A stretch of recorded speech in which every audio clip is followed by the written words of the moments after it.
How has the community embraced the Crumb Factory, and what have you done like in the community in St. Pete? Because St. Pete's such an entrepreneurial place. It's so Yeah, friendly, and all the business owners know each other and collaborate and work together. I feel like St. Pete is very interesting because like everybody's very proud to be a burger, you know. So anything that is from the community, people is like way more receptive and friendly, and kind of they want to see you succeed because you're part of the city, which I love.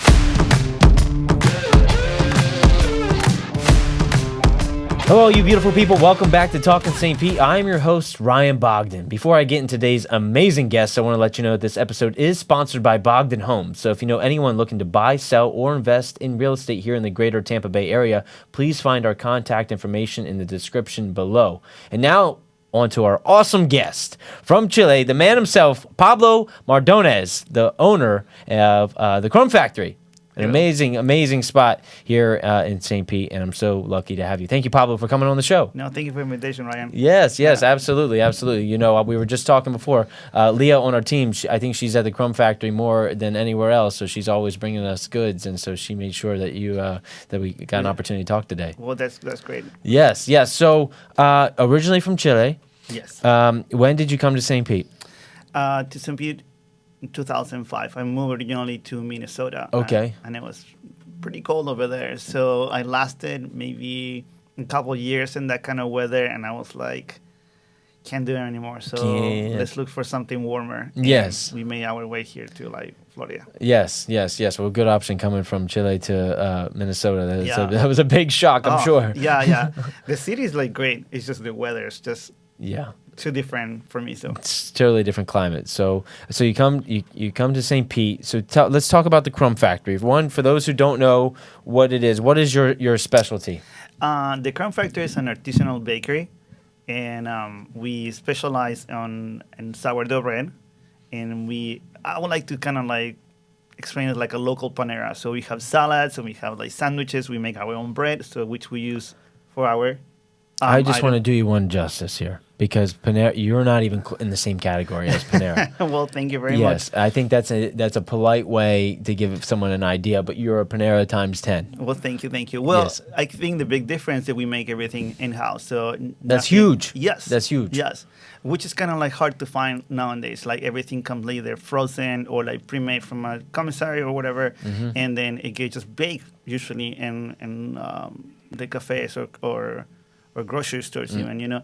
So we make everything from scratch. So it has this like kind of like good hearty feeling, when you eat there. Oh, you can tell. You can tell. It's a great treat. It's a great treat. So I'm always intrigued and interested in where the idea formed and the birth of, like, where did it happen, right? So why the Crumb Factory? What was the series of events that led up to say, okay, I'm going to not only start a business, but I'm going to open a place that it specializes in sourdough bread?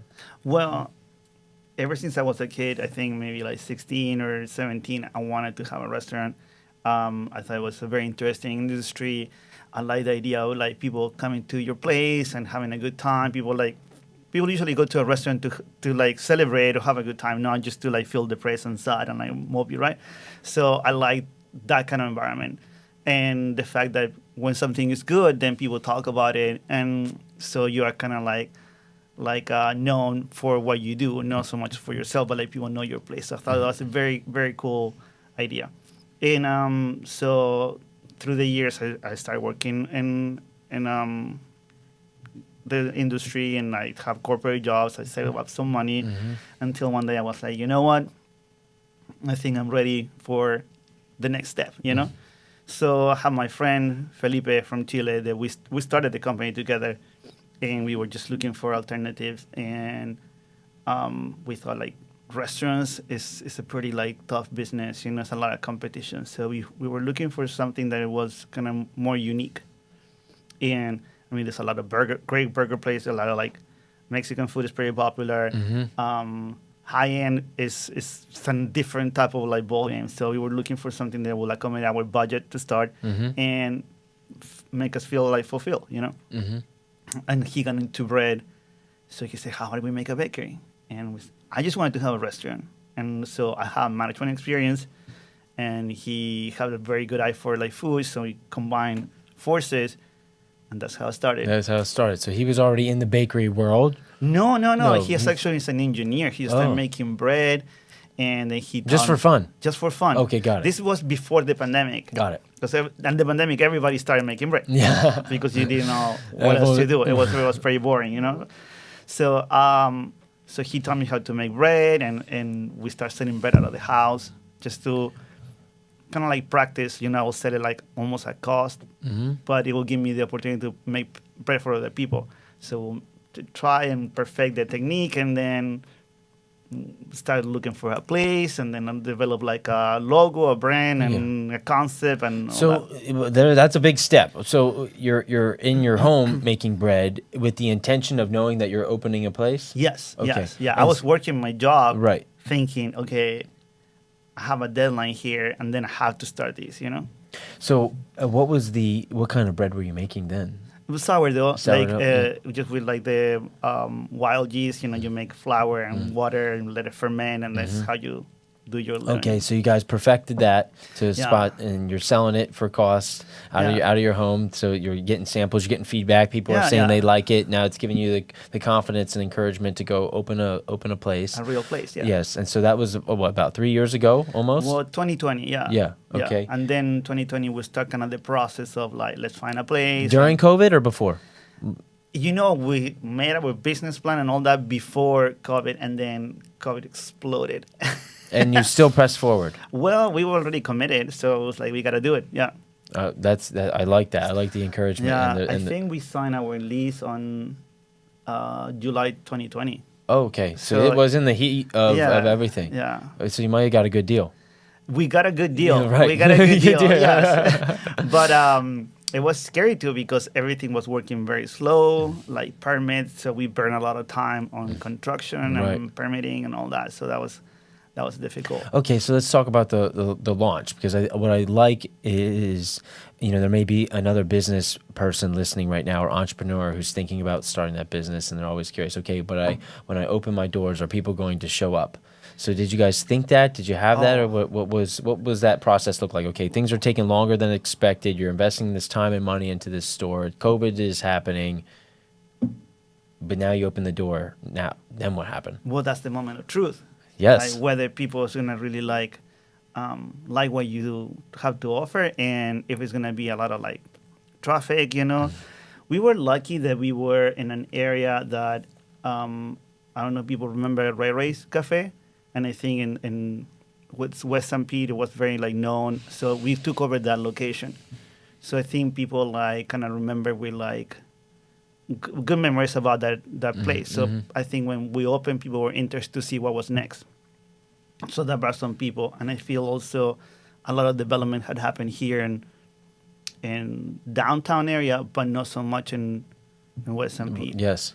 So I think people like can appreciate that too. So that's how we were banking on that, the curiosity of people. Not many restaurants. People's gonna be forced to like. We gotta try. Well, yeah, and there's such a great neighborhood area out there to where you're Yeah, at. it's very residential. And there's a lot of traffic going by where you guys are located. Where are you located exactly? In 5701 on Central Avenue. Yep. So 57th and Central, you're right there. Great spot. And okay, so now the doors are open. We're into it. What did you have a full menu then? Has the menu developed since you opened? Like, what was your? I know sourdough bread, but was there a staple that you? Well, our croissants are very, very popular. That's what I was hoping you would say. And the croissants are really popular, and I think they're really good too. They're delicious. I'm biased, but like, yeah. I know a good croissant. I spent time in Europe. You guys have good croissants. Thank you. And our cinnamon rolls are very, very good too, because we made them with like croissant dough. So that's why they're so rich, and and they don't like at the beginning we didn't even offer like anything to dress them up because they were so like delicious, and people are like, "Are you sure?" I usually tell people like, "Try it first. If you don't like it, we'll put something, but just try it first." So yeah, that's awesome. So how has the Crumb Factory evolved over the last 3 years? We have big dreams at the beginning. We're gonna be like open all day and have different menus and stuff, and then reality happened, and it was super hard to find people during those times. So we shorten our days, so we made it only one shift in the morning. And we tried to be creative with the menu, not have a lot of like ingredients, so a lot of combinations, So we focus on sandwiches because we knew just bread alone is not going to pay the bills, So we need to offer food and coffee. So that's how we started: sandwiches, food, and coffee.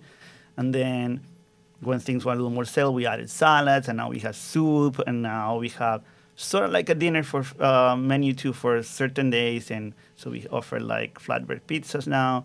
And the cool thing about the store is like everybody kind of collaborate on the menu. And so the menu has increased because like we all like to like try different things. And then somebody say, hey, in my family we cook this, and they bring that to try, and then we all love it. Say, hey, this thing has to be in the menu. So we have increased with additions over time because like people have like that's cool. So people have their own creations. Yeah, your staff and everyone involved with the menu. Yes, so that's cool. So that's how like we have offer more, and also like because people come from different backgrounds. So I'm a meat eater, so like I just don't think about too many veggies, But we have a lot of people that's vegetarian. Mm-hmm. So they kind of be like, hey, Pablo, we don't have a lot of like vegetarian options, So we cater to those things too. I love that. Let's talk about sourdough bread for a minute. What is so unique about sourdough bread? Well, sourdough is, I think the unique part is like how we used to make bread in the past. Like, I don't know, like before the 50s, commercial yeast was carried around those years, and make the process of making bread a lot easier and more easier to control and quicker too. But it sacrifices flavor. So the sourdough bread has a lot of flavor, and it uses their own kind of like bacteria or to live in it, to like lift the bread and make it like puffy, So it's kind of sort of how people make yogurt, So we make bread with this kind of little animals, and it has a lot of flavor, and it has like its characteristic has a lot of like, a thick crust, so it's a lot of textures. There's a lot going on there. Yeah. And so and you're making everything in house. So how's is that something that does that happen the night before? Like how do you keep? I mean, doing everything in house. There's got to be is there any struggle with keeping everything fresh? No, we kind of develop our own system, there are ways to delay or speed up the process of making the yeast, the wild yeast, And so we play with temperatures a little bit to just make that happen quicker or slower. When I used to make it at home, I would use like this much, and now we have a bucket of like this like thing, growing. It's like a pet. Yeah. And, we call him bicho, which means like bug in Spanish. Yeah. And so everybody's like, hey, did we like feed bicho? Did we put him away? This like good, like whatever. How is he doing? So we all, when we close a few days during the year, just so people can spend time with their families for Christmas and all that. So somebody has to go and feed him and make sure he's doing okay. So what's the process? How long does that take? Making bread like that way take a good maybe 18 hours. Wow. Yeah. Yeah. Yeah. It's like a long fermentation, slow fermentation, and that makes that develop all the flavor. It breaks down like it's very like now popular to talk about like gluten free, and what happened with like a lot of people, not necessarily they're allergic to gluten, but since the bread is made so quickly right now, in a couple of hours you can have a lot of bread, the gluten doesn't break down or doesn't break down enough for you to like digest it. Now with the wild yeast, since the process is a lot slower and gives you time to break down the gluten and make it more digestible for you. So you can say, I don't know if it's healthier is the really term, but it's like... I've heard this new term recently, gluten-friendly. Gluten-friendly, yeah. There you go. Yeah. All right. Like that. Yeah. Yeah. I'm take that from the crisp waffles. Yeah. They do a Liège Belgian waffle with ingredients straight from Belgium. Yeah. And so the wheat over there is different. Yeah. Yeah. So they use the term gluten-friendly. Gluten-friendly. There you go. Yeah. And I'm glad you brought that up. That's what I was hoping we would get into, of how sourdough is gluten friendly, but I didn't understand why. Yeah. And that makes sense. It's because it's quote unquote cooking longer. Yeah. Right. Yeah, it's taking more time to process. so that way your Correct. body's not having to do that. It's kind of process. similar with like milk. People is like lactose intolerant, but they can eat certain cheeses, mature cheeses, because the lactose like breaks down over time. So you can eat Gouda cheese, but you cannot drink a glass of milk. Right, that's me. Yeah. Yeah. Same. Yes. Yeah. Okay, that makes sense. That makes sense. How has the community embraced the Crumb Factory, and what have you done like in the community in St. Pete? Because St. Pete's such an entrepreneurial place. It's so friendly, and all the business owners know each other and collaborate and work together. I feel like St. Pete is very interesting because like everybody's very proud to be a burger. So anything that is from the community, people is like way more receptive and friendly, and kind of they want to see you succeed because it's part of the city, which I love. And so the reception has been very good. The community has been very, very good to us, and it's a lot of like word to mouth, and it's just because I feel it's the type of people that live here in St. Pete. Yeah, no, and it is, and you guys offer something unique that's authentic and delicious, and you can't go get it at a Panera. No, for sure. That's why I wanted to make sure we clarified that from the beginning, because I'm such a proponent, and from this show, of supporting local business, that it's like become a piece of my identity, and I like to push that more and more, and so I love what's happening in St. Pete. So what is the future plan? Do you think Crumb Factory ends up with a couple locations in the future? What have you thought about that? Dreaming is free. You can do course. That. And we definitely have the thoughts about expanding, but we just want to be careful because like we don't want to deteriorate the product or the quality of how we do things, including the people, One of the things you were asking earlier is like how I contribute to the community is I feel like we try to offer like a very sustainable like work culture, I came from corporate, and at some points like I like my job, but I didn't like the way that I was going about it. So I promised to myself that I was now going to do the same thing with the people that work with me, So we try to like have like a work balance, and of course financials are important for everybody, but I want to keep in mind that, that like we did this with intention to have a little bit more like normal life per se. Of course. And so I want to make sure that that's preserved. If we open a second location, that we can find people that is going to be able to sustain the same idea, Yeah, that's. I mean, just for the other owners, it's always. I feel like people is always the quote unquote struggle. Yeah. Right, of finding quality people. What has been your process with that? How do you know? Because it sounds like being in culture and being aligned with, and everyone working cohesively. So, what have you done to curate that? Well, I guess going back again to the people from the community preferring people from your own community. I think we attract a different type of employee that will be applying to a Panera, like you were saying, or a Chipotle or any of those, people that have a little more, it's more conscientious about food and the environment and all that. So we attract a better type of people already. Yes. And I think we interview. I usually bring people with me, like, so they can spot something that I don't see, maybe, Yeah. And I think we just look for like people that not necessarily have the experience, but have the passion for. That's important. Food. Yeah, that's important. If you were to start this all over again, is there anything that you would do differently?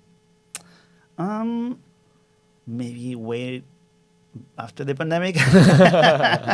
But other than that, no. I think like things have been very, very good, and I think even the mistakes that we have like made have like brought some positives, So I think like to change something to pretend it's gonna be flawless, I don't think it's ever gonna happen. So for that reason, I feel like no, I think we will do the same. No? And I'm thinking all over. Like, what's tough about doing this and talking about food is I'm hungry. You're hungry. Yeah. So I'm thinking about that cinnamon roll. It sounds pretty good. not sure on expansion. It sounds like you're still thinking on that. Yeah. We wanna like make sure we have a place that, the location not only is about the customer but also the workforce.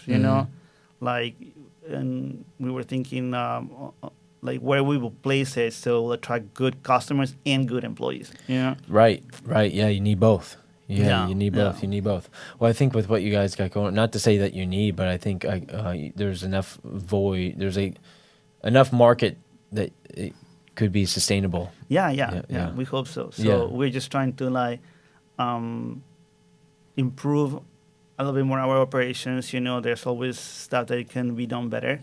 So can explore other areas. We want to focus on catering too.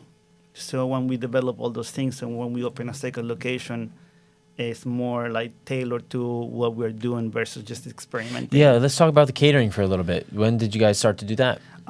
Maybe like mid-year last year. Yeah, towards the end of the year, we thought maybe it would be a good opportunity. Yes. So what kind of things are people catering from here? What type of events? What do you guys usually focus like on? meetings, like people do some sort of training, and they have a lunch and they want to have some food. So like sandwiches, like sometime in the morning, early in the morning, like coffee and pastries. But I think the majorities have been like lunches. So we put together like boxes with chips and cookie and sandwich, for box them out so they're ready to go out, with your utensils and all that. So I think when people think about those kind of things, they don't want to have to like do too many things, too many, like I don't want to have to go and get napkins and utensils and the food. It's more like I have so many things to like plan that once I'm there is quick and easy and there is, No, it's good. It's good to know. So, and how much lead time do you need to cater an event? Usually we ask for like 4 to 5 days, just to get things, because since we make everything fresh, so if you're going to have a big meeting that requires a lot of sandwiches, we have to make the bread. And for that, we need to like grow bicho right. accordingly and make it, shape it, proof it, bake it, and then all that, Absolutely. I'm just thinking because I know someone's listening right now that's thinking that maybe they need to cater, right? Including me. So it's good to know. Is there a limit on size of people? No. We have a couple like... so 1,000? Well, that would be challenging. Yeah. But we have done like 100, 200 people, Okay. Wow. So as long like we talk about it, like we can plan You something. figure it out. And we have a few different packages that we have created just to make it easier for people just to kind of pick out the list, Yes. but also everything is kind of customizable, to like your needs. That's awesome. I love that because it is such a good catering food. I mean, I told you right before. I literally just picked up a box this morning. Coincidentally, honestly, like it was. I was driving by. I was like, oh, I need to stop and get something to take to this new office. And I was looking. I'm like, oh, I'm right near the Crumb Factory. Nice. Boom, and it was just perfect that then you were coming here today. So that was awesome. But and then everyone was so happy to get it because it's unique. It's not Dunkin' Donuts. Yeah. That would have been lame. But you see, that's what I was talking about. Like when people like is happy because they see you, it's like a fun. No, yeah, good and your feeling. staff is amazing. It was a great. It's great. It's great to go in there. You really created something special, and it just adds to the collectiveness of what makes St. Pete, of these awesome independent business owners that have come from all different walks of life. I think you resemble a larger population now after COVID, and even though you were here before then, of people who are not from here. Yeah. Right, and people like that because it's not, we're a big blend of so many different backgrounds of people, which I just love it. I just love it. So, just because now I'm curious, like how did you land on St. Pete? Like from Minnesota to St. Pete? Did you know somebody here? No. I was married at the time, and my wife at the moment, she was a school teacher, and there was a need for teachers here in Pinellas County. Got it. So they made it a little easier. They have some incentives like moving expenses, a bonus or whatever. Right. So we were like, we were thinking different areas of Florida. So St. Pete seems just brought you here. Yeah. Yeah, and like we came and visited though, and we really liked the city. That was very cute, and like everything's kind of close together. It's like it's a small city, but it has like a big city feel, you know. So, Oh, I know. Yeah, it's awesome. And so since you've been here, what year did you get here again? oh, 05. Oh, 05. Okay, so you've been here for a while. How have you watched the city change? Oh, it's what is happening right now. I think. Can you imagine opening the Crumb Factory in 2005? No, probably not. You know, it was a hard time for the economy. So I remember when we came over, Sundial was like closing. So it was just a different time. And now you see all this new construction, this huge, beautiful building on 400 and Central. I mean, what is happening to the city, I feel, is like really cool. It is cool. There's so much development, so many Yeah. cool things happening. Yeah, it's been fun. But I always like to ask that question to see like your perspective on watching it evolve, because Yeah. it's not the same city that it was No, 20 years ago. and I feel like sometimes go not for the best, but I feel like St. Pete has definitely grown to be a better city. Yeah. Where do you see it going? I don't know. I feel like there's still like room for like development. I think the new stadium is gonna bring a big change of feel for the city. Big time. So, yeah. Big time. That's going to be really cool to watch. Yes, Really cool to watch. and I like that. Do you think more businesses come down towards you? Yes, I think the city is definitely growing like towards that area. Yeah. And so that's positive. There's some predictions that the downtown will just emerge down central and then will connect to the beaches. Yeah, that would be cool. Right. Well, they did the Sunrunner. Sunrunner, which Yeah. was a really cool idea. Yeah. And it wouldn't shock me to see where you see the area on 34 and a lot of new construction over there. And then, so yeah, it would not shock me to see the city grow that way. When you're not at the Crumb Factory, how do you like to spend your time? We are like big couch potatoes with my wife. We watch movies and shows. Yeah. We do that a lot. And sometimes we go out and like we have a scooter, so we just go on. Oh, that's fun. Yeah. That's fun. If you're not eating at the Crumb Factory and it's your birthday, we're going out to eat. Where are we going? That's a tough question because there's a lot of good places I know. in St. Pete. So what I like to do is usually pick a place that I have never been, and it has to be local. Okay. So whatever is the Well, so what new was it? local place there. That's where you would go? Yeah. So you never eat at the same place twice? No, I do. Yeah. But if you had asked me for my birthday, where do I want to go? I would It's going to say, be somewhere new. yeah, somewhere new. Okay, so where are some places that you've been that you like? Well, I like brick and mortar. It's one of my favorites. Yeah. Oh my God. I like the restaurant by the pier. Oh, Teak. yes. Yeah. Yeah. I think it's fun. Yes. It's a cool place out there. Yeah. It Yeah. has a nice view. Nice view. Yeah. Doesn't suck. Yeah, I right? know. So I think those two are pretty high up. in my- Yeah. Okay. Good. Is there any place that you know of that you haven't tried yet that you want to go to? No, but I'm expecting to see. Well, yes, actually, like the Italian place. Matteo's is a very good option too. Matteo's in Central. Okay, I haven't been there yet. Italian food. Yeah? They do gnocchis. Oh. Yeah. Yeah. Nice. So I think it's 23rd in Central. Okay, I haven't been there yet. But there's an Italian restaurant in Central on 7th. Banu. Banu. Yeah. Banu Taverna. Yeah. And the steakhouse is going to open across the street. Yes. That's something I'm looking forward to. Yes, I'm curious of how that steakhouse is going to shape up. Yeah. It's I think we could use some finer dining in the city. Like everything's kind of the same vibe, which I Yeah. think is cool. But also, where do you go if you want like a really nice dinner? Something instead? special, Right. Yeah. And I think we have Fortu, we have Urban Stillhouse, Seoul. Have you been to Seoul yet? No. Seoul St. Pete. Oh, Good? yeah. Yes, it's really good. Very organic, clean ingredients. I think you would really appreciate that. Debbie and Ron, they've been on the show. Debbie did a fantastic job with that menu. And then the more we talk about food, I can feel my stomach growling. I like to put them on the map because Yeah. they have something really unique. I need to check it out. Yes, Yeah. I think you would really like it. They're awesome. Not so new, but I still want to check Wild Child. I heard very good things. You haven't been to Wild Child No, yet? no. Oh, that's like one like that. People get to go. Oh, Yeah. wow! Like Yeah. it's a cool spot. It's a fun menu. Yeah. Yeah. No, that's a good one. That's a good one.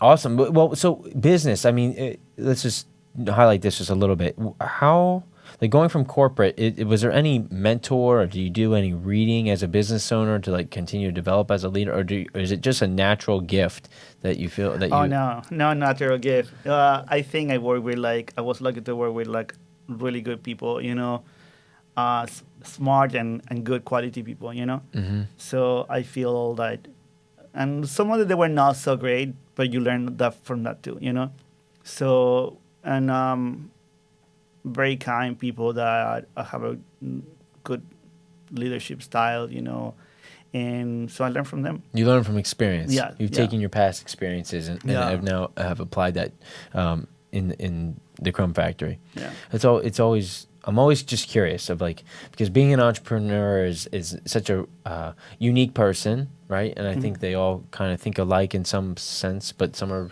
better at other things and learn from others, and some are self-taught and had no business experience and did it all through books. Or so I'm always curious of how we. There's always in the corporate world always some training and stuff, which also is beneficial, But I think like the key just to take it into practice, and I work with people that let me try and do things. I don't know. There's some certain bosses that they're very like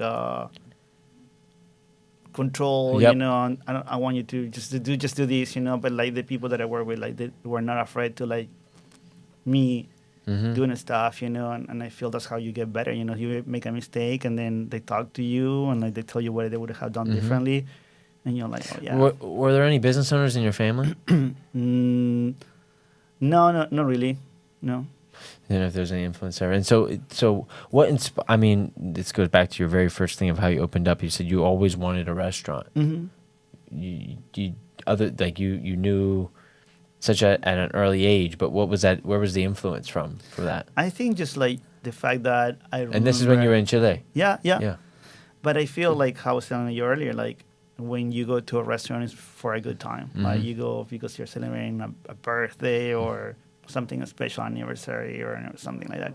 So you just that memory of me going to a restaurant, it means that it was something happy, I love that. I Yeah. love that. And you're doing it. You're bringing it to St. Pete. One artesian bread at a time, a croissant or cinnamon roll or a great sandwich. It's really awesome. Well, thank you. I appreciate everything that you're doing and contributing to the community. And, Well, we appreciate the support and the guys like too. Like we're super excited. We always changing things in the menu. We make some seasonal stuff so people don't get tired of just not eating croissant. We have more to offer. Yeah, no, you guys got a packed menu. You got the catering thing going on. If I had a dream, it would be that you move a location closer to my office so I can walk to it, because I don't like to.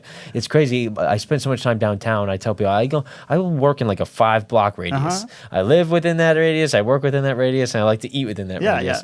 But now, going out to the beach office, I pass your guys' place, so be stopping in more often for sure. Thank you, Ryan. Yes. Appreciate you. If people are still with us watching, Pablo, I asked the guests what is one word that they could comment below in the comments, so that because these are the real fans that are here, that are still listening.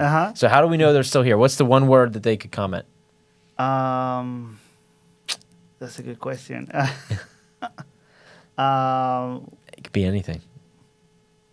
I don't know, Talkin St. Talkin St. Pete. I love that. I love that. No one said that before. If you're still with us, Talkin St. Pete in the comments below. Like, subscribe, share with a friend. Pablo, if people are interested and they want to learn more, where can they go?